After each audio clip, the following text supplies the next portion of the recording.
Ia 5 tau whakaki ia e ngā puka tatauranga a Aotearoa ara ngā census forms kia mōhio pai ai te kāwanatanga ki hea ia māhora atu ai i ana pūtea.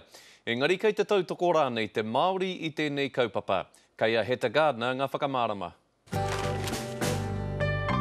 Me nui ake te reo Māori i te ao pāpāho? Mā te tatauranga pia te uru pare ki tēnei pātai e whakautu me etahi atu o ngā kaupapa nui o te hapori. We find that Māori, it'll help them in the health area, education area, as well as employment.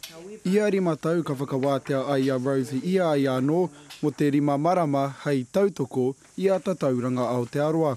Ko ia tētahi e kaha tautoko ana i te Māori ki te whakaki i a rātau pepa. Hei oranga mō rātau anō. We find that there's a pocket of Māori, especially in West Auckland, that live in low socio-economic areas. And so when you gather all this information, the government who write all the policies will know where the services are needed. Me he mea kore koe e whakautu e nei pātai.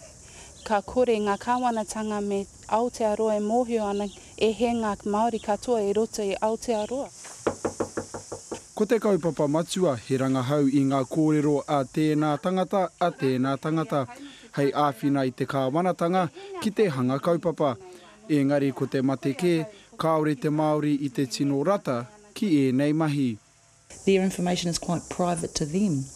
So you've got to let them know that there's a process in terms of where the forms go and what information is used. And so you just got to ensure them that it's all quite safe. It's secure.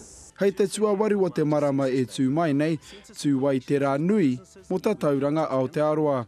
Heta Gardner, Te Karere.